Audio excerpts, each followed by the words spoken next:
નમસ્કાર વિદ્યાર્થી મિત્રો, આજે આપણે ધોરણ 9 વિજ્ઞાન વિષયની એકમ કસોટી જોવાની છે, જે 2025-26ના વર્ષની પહેલી એકમ કસોટી છે।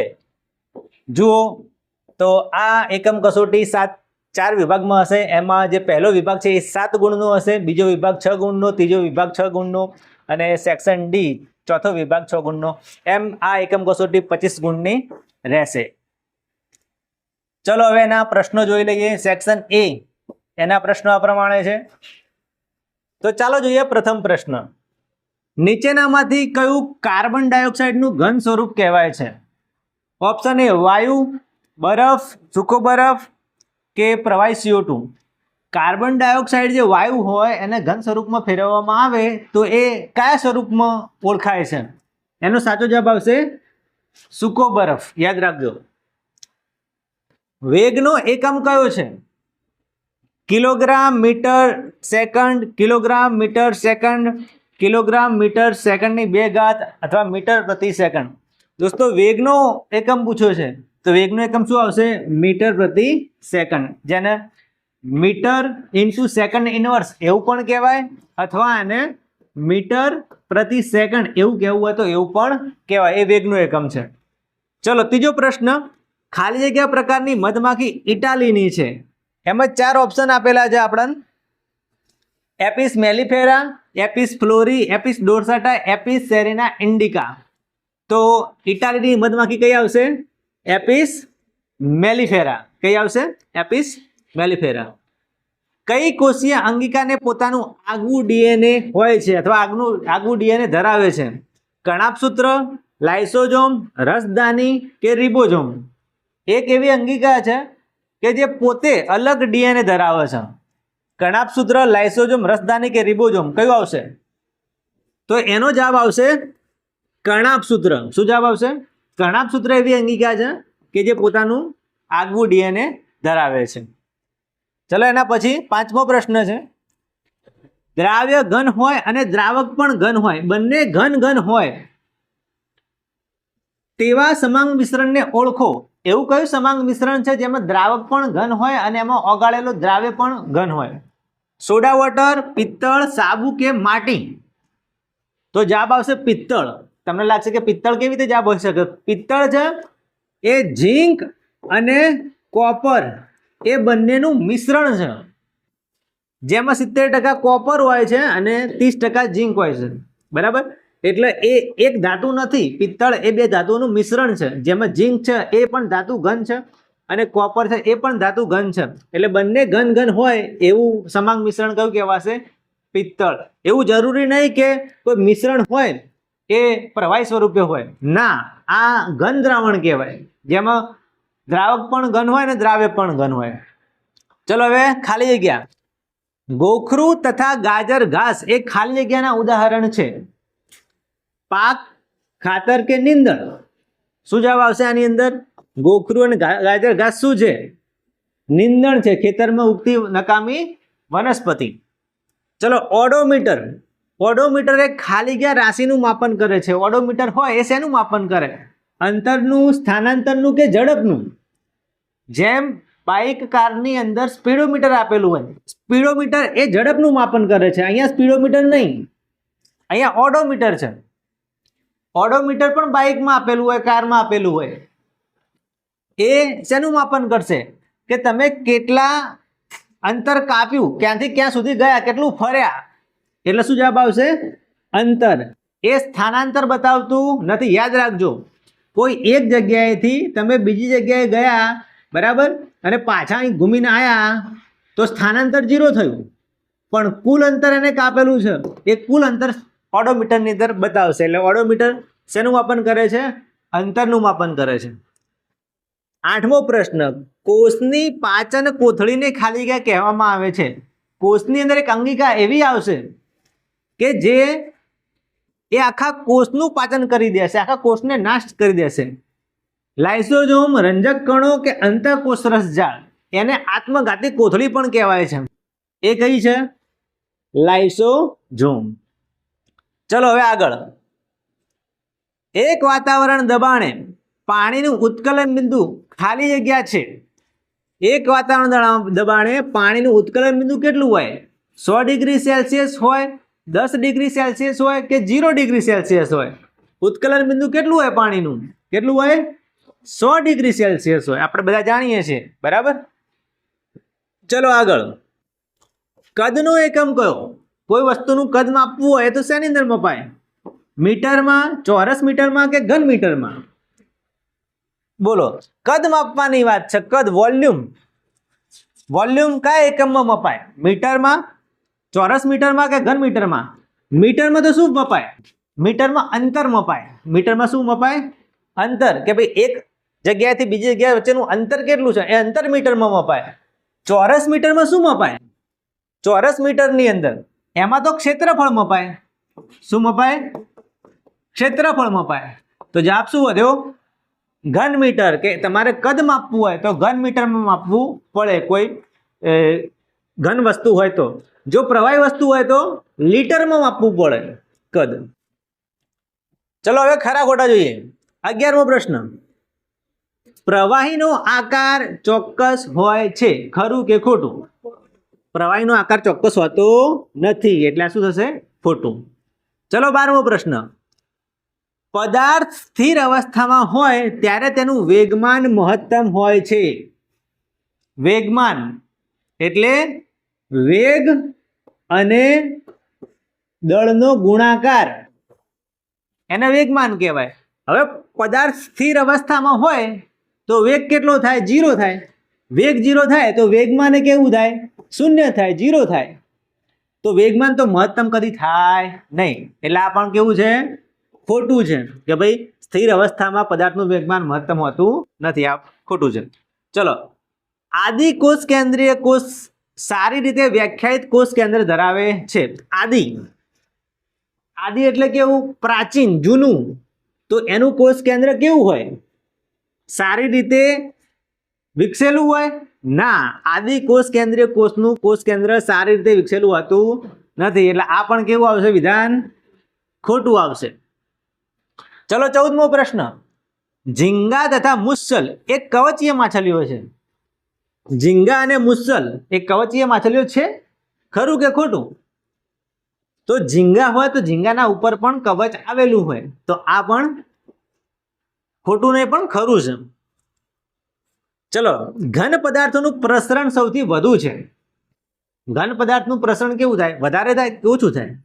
તો ઘન પદાર્થોનું પ્રસરણ સૌથી વધારે થાય નહીં. કોનું પ્રસરણ સૌથી વધારે થાય? પ્રવાહી પદાર્થોનું પ્રસરણ થાય. સોરી, પ્રવાહી નહીં, વાયુ પદાર્થોનું.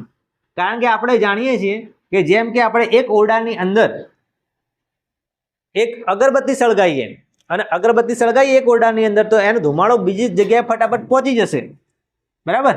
પણ હું એક જગ્યાએ કોઈ લાકડાનું બોક્સ મૂકું, એ બીજી જગ્યાએ નહીં પહોંચી શકે, બરાબર. તો ઘન પદાર્થોનું પ્રસરણ સૌથી વધુ હોય છે, આ વાત ખોટી. કોનું પ્રસરણ સૌથી વધારે હોય? વાયુનું. ચલો હવે આગળ. હવે કોઈ પણ 2 પ્રશ્નોના ઉત્તર આપવાના છે અને દરેકના 2 ગુણ છે, 2 ગુણવાળા પ્રશ્નો છે.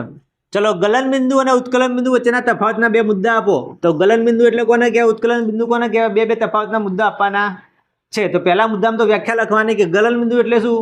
તો કોઈ પણ પદાર્થ, બરાબર, એનું શું થાય કે અમુક તાપમાને, જે ચોક્કસ તાપમાને એ પીગળવાનું શરૂ કરે તો એને ગલન બિંદુ કહેવાય. અને ઉત્કલન બિંદુ એટલે શું? કે કોઈ પદાર્થ કોઈ એક ચોક્કસ તાપમાને ઉકળવાનું શરૂ થાય, બરાબર, તો એને ઉત્કલન બિંદુ કહેવાય, બરાબર. પછી તમે ઉદાહરણ આપી શકો કે ચલો પાણીનું ઉત્કલન બિંદુ 100 ડિગ્રી સેલ્સિયસ છે, બરાબર, અને બરફનું ગલન બિંદુ 0 ડિગ્રી સેલ્સિયસ છે, એ તમે ઉદાહરણની અંદર લઈ શકો.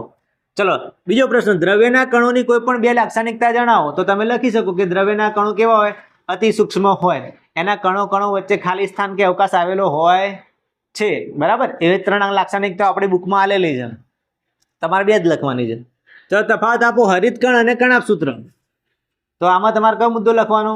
હરિતકણ. તો હરિતકણ એ વનસ્પતિની અંદર પ્રકાશ સંશ્લેષણની ક્રિયા કરે છે હરિતકણ. કણાભ સૂત્ર કરતું નથી, બરાબર. ખોરાક બનાવવા માટે હરિતકણ જવાબદાર છે, કણાભ સૂત્ર જવાબદાર નથી. પછી એટીપી ઉર્જા, એટીપી સ્વરૂપે ઉર્જા ક્યાં ઉત્પન્ન થાય? કણાપ સૂત્રમાં ઉત્પન્ન થાય, હરિતકણમાં ઉત્પન્ન થતી નથી. આ રીતે મુદ્દા તમારે લખી શકાય. ચલો, તમારા રોજિંદા જીવનમાંથી 2 ઉદાહરણ લખો જ્યાં બાષ્પીભવનને કારણે ઠંડક થાય. તો તમે તમારી રીતે લખી શકો છો કે માટલાનું પાણી ઠંડુ થાય છે, કુલરનું પાણી ઠંડુ થાય છે, બરાબર. એ બધા બાષ્પીભવનના ઉદાહરણ છે. ચલો, નીચે આપેલ પાકને ખરીફ તથા રવિ પાકમાં વર્ગીકૃત કરો. ચલો, આમાં ખરીફ પાક કયો અને રવિ પાક કયો? તો મકાઈ અને ડાંગર એ ખરીફ પાક છે, બરાબર.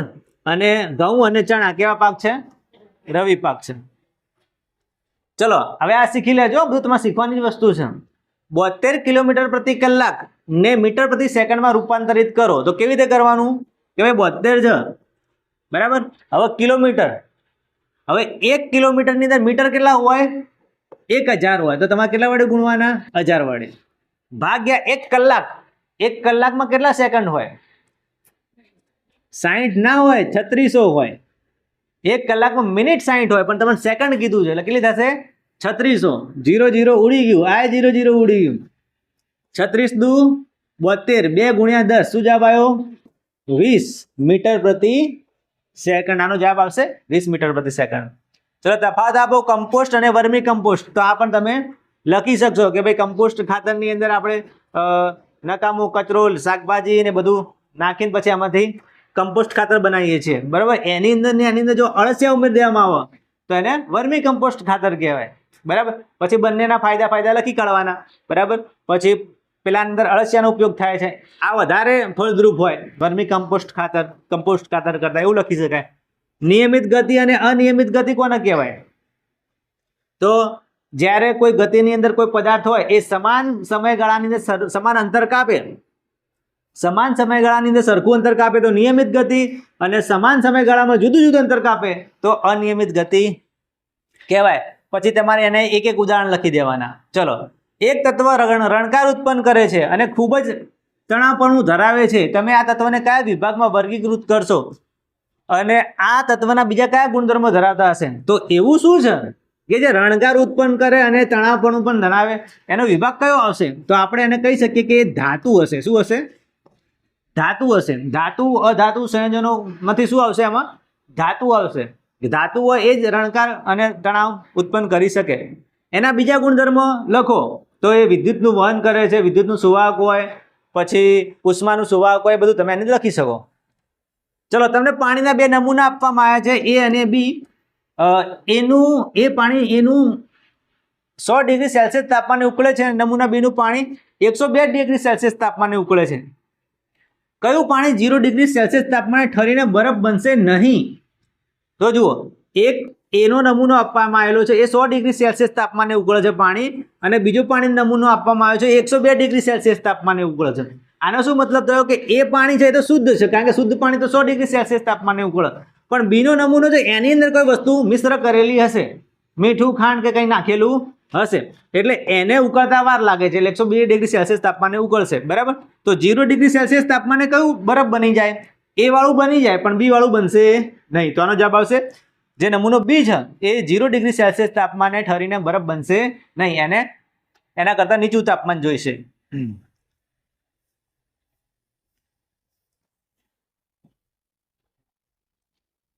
ચલો, હવે ખરા ખોટા ફટાફટ જોઈ લઈએ. પશુના નિવાસસ્થાનનું ભતળિયું ઢોળાવાળું હોવું જોઈએ, જેની સફાઈ સરળતાથી થઈ શકે. ખરું કે ખોટું? સાચું. ચલો, તાપમાન વધતા દ્રવ્યના કણોની ગતિ વધે છે. ખરું કે ખોટું? ખરું. બગીચામાં રમતો બાળક નિયમિત વર્તુળ ગતિનું ઉદાહરણ છે. ખરું કે ખોટું? ખોટું. બગીચામાં રમતો બાળક વર્તુળાકારે ના રમતો હોય, એને મન ફાવે એમ દોડાદોડી કરતો હોય, એટલે નિયમિત ગતિનું ઉદાહરણ નથી. ચલો, કણાભસૂત્ર વનસ્પતિ કોષોમાં પ્રકાશ સંશ્લેષણ માટે જવાબદાર છે. કણાભસૂત્ર પ્રકાશ સંશ્લેષણ કરે? હમણાં જ તફાવત આવ્યો તો હરિતકણો અને કણાભસૂત્રનો. તો પ્રકાશ સંશ્લેષણ માટે કોણ જવાબદાર છે? હરિતકણ. તો કણાભસૂત્ર આવશે નહીં. ખોટું. ચલો, 5મો પ્રશ્ન. એક ગાડીનો પ્રારંભિક વેગ 5 મીટર પ્રતિ સેકન્ડ છે અને અંતિમ વેગ 10 મીટર પ્રતિ સેકન્ડ છે. તો એનો સરેરાશ વેગ કેટલો થશે? તો સરેરાશ વેગ શોધવા માટે બંનેનો સરવાળો કરીને સરેરાશ કાઢવાનો. તો 10 ને 5 15, 15/2. તો 15ના અડધા કેટલા થશે? 7.5, બરાબર, મીટર પ્રતિ સેકન્ડ એનો સરેરાશ વેગ થશે. પ્રકાશ અવધિ એટલે શું? યાદ રાખજો, પ્રકાશ અવધિ એટલે શું? તો કોઈ પાક હોય એ પાકને સૂર્યપ્રકાશ મળી રહેવાના સમયગાળાને પ્રકાશ અવધિ કહે છે. સૂર્યપ્રકાશ મળી રહેવાના સમયગાળાને પ્રકાશ અવધિ કહે છે. ચલો, હવે કઈ પ્રક્રિયા છે કે ઘટનાનું નામ તમારે કહેવાનું છે. અંધારા ઓરડામાં એક નાના છિદ્રમાંથી પ્રકાશનું સાંકડું કિરણ દાખલ થાય છે અને માર્ગમાં આવતા કણો દ્રશ્યમાન થાય છે. તો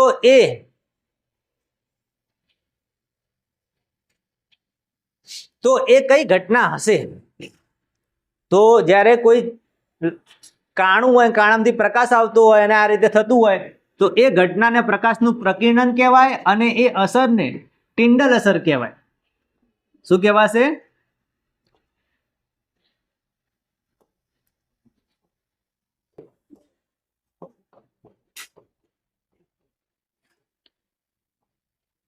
આ છે ટિન્ડલ અસર અને એ ઘટનાને પ્રકિરણન કહેવાય. એ બંને તમે લખી શકો. ચલો, એસિટોનની શીશીને ખુલ્લી મૂકી રાખતા થોડા સમય પછી ખાલી થઈ જાય છે. એસિટોન છે, એસિટોન એ એવું પ્રવાહી છે જેને તમે ખુલ્લું મૂકી રાખો તો એ પ્રવાહીમાંથી સીધું વાયુમાં ઉડી જશે. બરાબર, એ ઘટનાને કઈ કહેવાય? બાષ્પીભવન કહેવાય. યાદ છે ને? બાષ્પીભવન એટલે પ્રવાહીનું વાયુમાં રૂપાંતર થવું. ચલો, એક બીકરમાં પોટેશિયમ પરમેંગનેટના સ્ફટિક છે, તેમાં પાણી ઉમેરી હલાવવામાં આવે છે તો બીકર ગુલાબી રંગનું થાય છે. આને શું કહેવાય? બરાબર, રંગીન દ્રાવણ બની જાય છે. બરાબર ને? અહીંયા આપણે એ ઘટનાને નામ આપવું હોય તો એ સમાંગ મિશ્રણ બને છે અહીંયા. તો તમે એને મિશ્રણ પણ કહી શકો. બરાબર, બીજી કોઈ એવી ઘટના જેનું સ્પેશિયલ નામ હોય એવું કંઈ યાદ આવતું નથી, પણ એને સમાંગ મિશ્રણ અથવા મિશ્રણ કહી શકાય. ચલો, એક ગ્લાસમાં ભરેલ પાણીમાં એક ટીપું સાયનું મૂકતા સમગ્ર પાણીમાં ફેલાઈ જાય છે. આ ઘટનાને પ્રસરણ કહેવાય. યાદ રાખજો, આ ઘટનાને પ્રસરણ કહેવાય છે. જેમાં પાણી તમે એક ટીપું મૂક્યું અને બધા ગ્લાસમાં ફેલાઈ જાય, એને પ્રસરણ કહેવાય. ચલો, હવે આ પ્રશ્ન તો ફાવશે. પાકનો સંગ્રહ કરતા પહેલા એમાં ભેજનું પ્રમાણ તપાસવું હોય તો શા માટે આવશ્યક છે? હવે આ 2 ગુણના પ્રશ્નો છે. બરાબર, ચલો, લાંબા ગાળે રાસાયણિક ખાતર કે સેન્દ્રિય ખાતરનો લાભ વધુ છે એના વિશે તમારે લખવાનું, એના ફાયદા. બરાબર, સમજાવો શા માટે લીલંબનમાં રહેલા કણો દ્રાવણના તળિયે બેસી જાય છે અને કલેલ કણો વિક્ષેપિત કણના તળિયે બેસી જતા નથી. બરાબર, તો નિલંબનના કણો હોય, બરાબર, એના કરતાં કલેલ કણોના કદ અલગ હોય, એના પરિમાણ અલગ હોય, એના વિશે તમારે લખવાનું. ચલો, નીચેનામાંથી કઈ પરિસ્થિતિમાં સિરિંજ પિસ્ટનમાં સૌથી વધારે દબાય છે? આ પ્રયોગ કર્યો હતો. કયું પિસ્ટન વધારે દબાશે? વાયુ વાળું કે પાણી વાળું? આકૃતિ 1 વાળું. બરાબર, આ વાયુ જેની અંદર ભરેલો છે એ પિસ્ટન વધારે દબાશે. કોઈ ગામમાં વર્ષ દરમિયાન ઓછો વરસાદ હોય તો ખેડૂતો સારા પાક લેવા માટે કયા સૂચનો તમે આપશો? તો તમે આપી શકો તમારી રીતે. બરાબર, વરસાદ ઓછો આવતો શું કરી શકાય? કણાભ સૂત્રને કોષનું ઉર્જાઘર કહે છે. ઇમ્પોર્ટન્ટ પ્રશ્ન છે પરીક્ષા માટે. બરાબર, તો એ કેમ કહેવામાં આવે છે? કારણ કે ત્યાં એટીપી બને છે. બરાબર, એટીપી એટલે એડિનોસાઇન ટ્રાઇફોસ્ફેટ જે કણાભ સૂત્રની અંદર બને છે, એટલે એને કોષનું પાવર હાઉસ કહેવામાં આવે છે. બરાબર, પછી એક આ પ્રશ્ન અગત્યનો છે કે શાકભાજી રાંધતી વખતે એમાં થોડુંક મીઠું નાખવામાં આવે તો શાકભાજીમાંથી પાણી નીકળતું જોવા મળે છે. આ ઘટના માટે કઈ પ્રક્રિયા જવાબદાર છે? તો એનો જવાબ આવે આશ્રુતિ. આપણે આ પેલામાં ભણીએ હાઇપરટોનિક દ્રાવણ, હાઇપોટોનિક દ્રાવણમાં આપણે ભણ્યા છીએ કે કોઈ કોષને આપણે ખારાશવાળા પાણીમાં નાખીએ, બરાબર, તો એમાં કોષમાંથી પાણી બહાર આવશે. બરાબર, એટલે એ આશ્રુતિની ઘટના છે. બધા હાઇપોટોનિકમાં થાય અને પેલામાં પાણીનું વહન થાય જગ્યાએથી બીજી જગ્યાએ. ચલો, એક કૃત્રિમ ઉપગ્રહ 42,250 કિલોમીટર ત્રિજ્યાવાળા વર્તુળમાં પરિભ્રમણ કરે છે. 24 કલાક પૃથ્વીનું પરિક્રમણ કરતા તો તેની ઝડપ શોધો. ઝડપ એટલે શું? અંતર ભાગ્યા સમય. ઝડપ એટલે અંતર ભાગ્યા સમય. તો તમારે કંઈ કરવાનું નહીં. આ અંતર છે 42,000 વાળું, એને 24 કલાક વડે ભાગશો એટલે તમારે ઝડપનો જવાબ મળી જશે. ઉનાળામાં સુતરાઉ કપડાં કેમ પહેરવા જોઈએ? તો જેમાં પરસેવું થાય, પરસેવાનું બાષ્પીભવન થાય, બાષ્પીભવનના લીધે શરીરને ઠંડક મળે એટલા માટે પહેરવા જોઈએ. કપૂરને ગરમ કરતા સીધું વાયુમાં રૂપાંતરિત થાય છે. આ પ્રયોગ આપણે કરેલો છે, બરાબર, એમોનિયમ ક્લોરાઇડ વડે તમે કરી શકો છો. ચલો હવે પતવા આવી ગયું છે. છેલ્લે નીચે આપેલ ઘટનાઓને ભૌતિક અને રાસાયણિક ફેરફાર છે સમજાવો. તો લોખંડના કબાટને કાટ લાગવો, શું આવશે? રાસાયણિક ફેરફાર. તવીમાં માખણનું પીગળવું, એ આવશે ભૌતિક ફેરફાર. અહીંયા હું લખું રાસાયણિક. આ રાસાયણિક, આ ભૌતિક.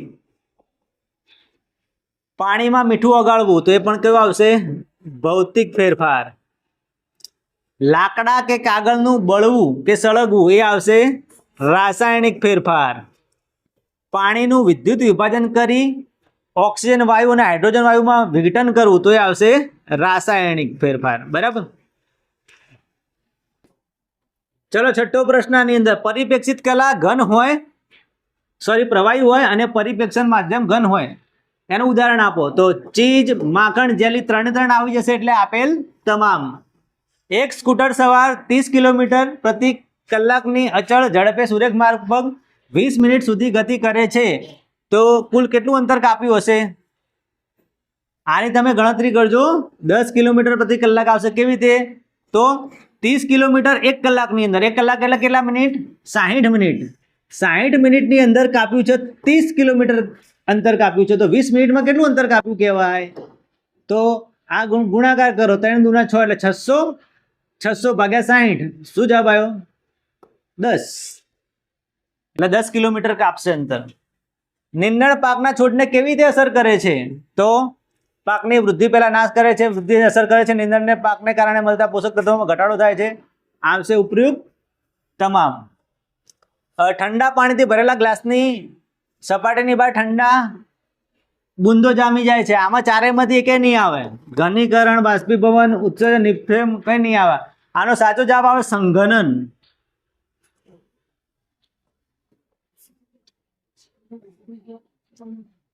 પાણી બાજી જાય એટલે વાયુમાંથી ઘન બને, એ સંઘનન કહેવાશે. અહીંયા ઘનીકરણ જેવું કંઈ આવતું નહીં, આમ ઘનીભવન આવે છે આપણો.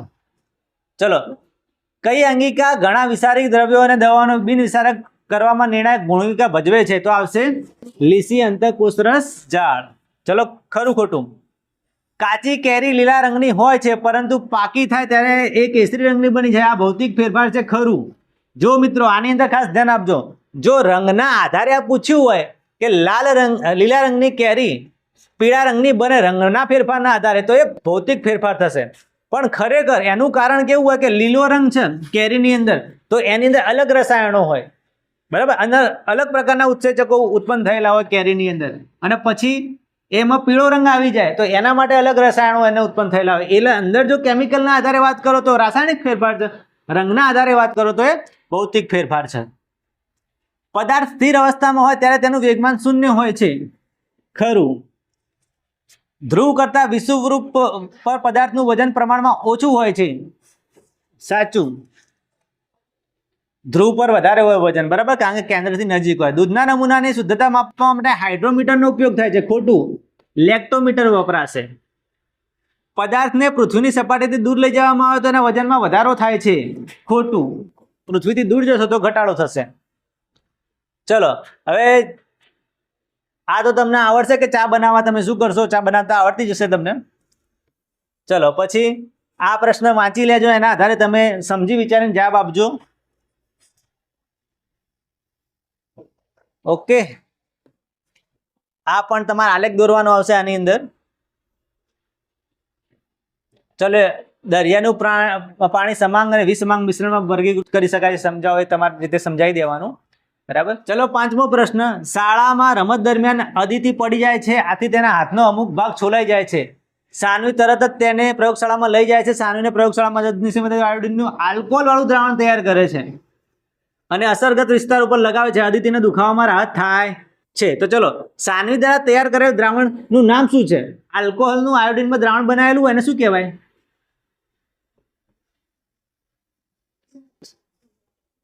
ટિંચર આયોડિન કહેવાય, બરાબર. અને આ દ્રાવણ શેના તરીકે વર્તે છે? એન્ટીસેપ્ટિક, બેક્ટેરિયાનો નાશ કરે એના માટે. શું આ દ્રાવણ ટિન્ડલ અસર જોઈ શકાય છે? તો આની અંદર ટિન્ડલ અસર જોવા મળશે નહીં. કલીલ દ્રાવણ હોય ને તો જોવા મળે. ચલો હવે મિશ્ર પાક આંતરપાકનો તમારે તફાવત આપવાનો પહેલા વ્યાખ્યા લખી દેવાની, બરાબર. નિયમિત વર્તુળાકાર ગતિ એટલે શું, એના બે ઉદાહરણ લખી દેવાના છે. જૈવિક અને અજૈવિક પરિબળો પાકને કેવી રીતે અસર કરે છે એ છે. લાઇસોઝોમને આત્મઘાતી કોથળી કહેવામાં આવે છે, એ આ પૂછાઈ ગયું, બરાબર, કારણ કે એ પોતાના કોષનો નાશ કરી દે છે. ટિન્ડલ અસર એટલે શું, એ પણ આપણે હમણાં જોઈ લીધું, એના બે ઉદાહરણ આપી દેવાના તમારે. ચલો, કોષ વિભાજન શું છે એનું આકૃતિ દોરવાની. બાષ્પીભવનને અસર કરતા પરિબળો, વાદળોનું નિર્માણ થાય છે, નેપ્થેલિનની ગોળીઓની કદમાં નાની થતી જાય છે. અંતર ઉપયોગ જણાવો. નિંદણ એટલે શું, નિંદણની પદ્ધતિઓ જણાવો.